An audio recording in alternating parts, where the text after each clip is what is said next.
Hello friends, நம்ம favourite சீரியலில் அடுத்து என்ன சுவாரஸ்யமாக நடக்குது அப்படின்னு சொல்லிட்டு பார்த்தீங்கன்னா, இந்த ராஜேஸ்வரியும் சரி, கதிரேசனும் சரி, நிஷாவும் சரி, இவங்க 3 பேரும் என்றைக்குமே பார்ட்னர் ஆஃப் த கம்பெனி. அவங்க எப்போவுமே எந்த திருட்டு வேலை செஞ்சாலும் சரி, எந்த நல்ல வேலை செஞ்சாலும் சரி, எந்த கிறுக்குமறுக்கான வேலை செஞ்சாலும் சரி, அது எல்லாத்துலேயுமே 3 பேரும் சேர்ந்து தான் வேலை செய்வாங்க.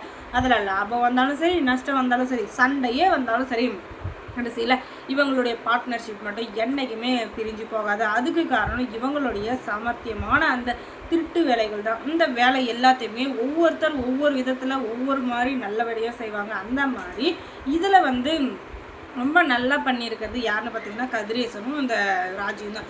இவங்க நினச்ச மாதிரியே அந்த சுடர் எப்படியோ மண்டையாக போட்டு அவளை அடித்து ஒழிச்சிட்டு ஏதோ ஒன்று பண்ணிட்டாங்க. ஆனால் அந்த பழி மல்லி வேலை விழுறதுக்கு இவங்க எல்லாருமே சேர்ந்து தான் பிளான் பண்ணியிருக்காங்க. என்னதான் கதிரேசன் அந்த மல்லிகிட்ட நல்லவ மாதிரியே பேசினாலும், கடைசியில் மல்லியை எப்படியாச்சும் இந்த வீட்டை விட்டு ஒழிச்சு கட்டணும், அதுக்கப்புறம் என் பேத்தி என் கூட வந்துடணும், என் பேத்திக்கு தான் மொத்த சொத்தம் அப்படின்னு சொல்லிட்டு மறுபடியும் வேதாளம் முருங்கை மரம் ஏறின கதையாக அதையே பேசிகிட்டு இருக்காரு.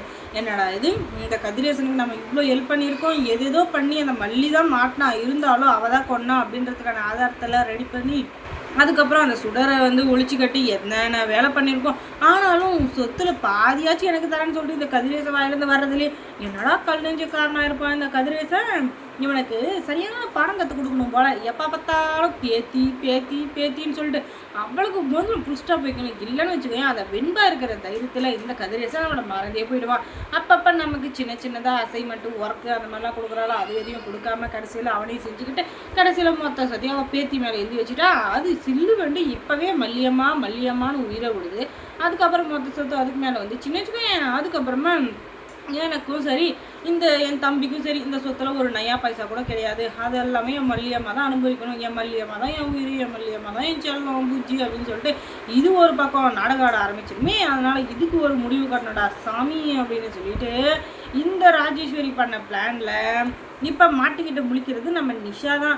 ஏன்னா ஏற்கனவே நிஷா ரேணுகா வந்தது பிடிக்கல. ஏன்னா ரேணுகா வந்துட்டான்னா மொத்த சொத்தும் அவளுக்கே போயிடும். அதுக்கப்புறம் நமக்கு கால்வாசி கூட தேராது. ஏன்னா கொஞ்சமாச்சு பிரில்லியண்ட்டாக அவள் இறந்துட்டான்றது ஒரு சந்தோஷமான விஷயமா இருந்தாலும், மறுபடியும் அவள் வேற ஒரு ரூபத்தில் வந்தது கொஞ்சம் கஷ்டமாக தான் இருந்துச்சு. ஆனால் அவன் மனநல சரியில்லாத பண்ணுறதுனால ஏதோ ஒரு இதில் ஏற்றுக்கிட்டா இந்த நிஷா. ஆனாலும் அவளை நீ முழுசாக ஏற்றுக்கிட்டான்னு கேட்டேன். அதான் இல்லை, ஏதோ ஒரு பாசம், ஒரு கூட பிறந்தவ அப்படின்றது அவ்வளோதான். மற்றபடி வேறு எதுவும் இல்லை.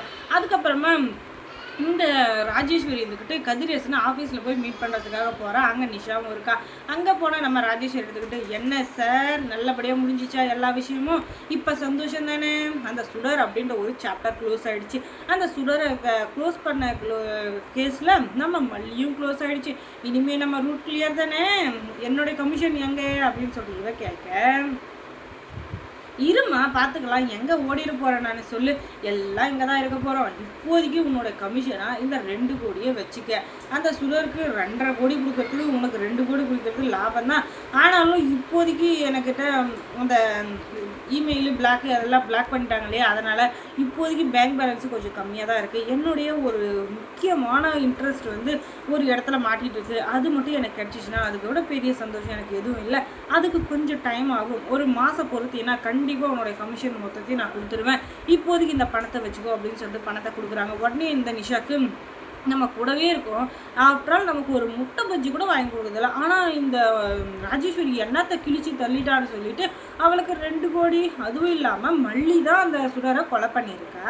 அவளுக்கு கொடுத்துருந்தா கூட எதுவும் லாபம் அப்படின்னு சொல்லிட்டு சொல்லலாம். ஆனால் இந்த சுடரை ராஜேஸ்வரி எதுவுமே பண்ணல, அவகிட்ட மாட்டிக்கிட்டு முழிக்கிறா அப்படின்னு வேணால் சொல்லலாம். ஆனால் கடைசியில் எதுக்காக இந்த ராஜேஸ்வரிக்கு இவ்வளோ இம்பார்ட்டன்ஸ் கொடுக்குறாரு எனக்கு ஒன்றுமே புரியல அப்படின்னு சொல்லிட்டு அந்த இடத்துல ஒரே ஷாக்காக நின்றுட்டுருக்கா இந்த நிஷா. ஆனால் நிஷாவோட இது கொஞ்சம் நியாயமானது தான். பத்த பொண்ணும் விட்டுட்டு எப்போ பார்த்தாலும் அந்த ராஜேஸ்வரி இல்லை மல்லி இல்லை அந்த சுடர் இவங்க 3 பேரையே மெச்சிக்கிட்டு பேசுகிறாரு நம்ம அப்பா. ஆனால் கடைசி வரைக்கும் நம்மளை ஒரு ஆளாக கூட மதிக்கிறதில்ல. இது எல்லாத்துக்கும் காரணம் அந்த வெண்பா தான். அந்த வெண்பா அப்படின்ற ஒரு கேரக்டர் இல்லைன்னா நம்ம வாழ்க்கை ரொம்ப ரொம்ப சந்தோஷமாக இருக்கும். அந்த வெண்பாவை எப்படி ஒழிச்சு கட்டலாம் அப்படின்னு சொல்லிட்டு அடுத்ததாக பிளான் போடுறாங்க இந்த நிஷா. ஏன்னா இந்த நிஷாவும் சரி சுடரும் சரி நமக்கு என்றைக்குமே பிளாக் லிஸ்ட்டு.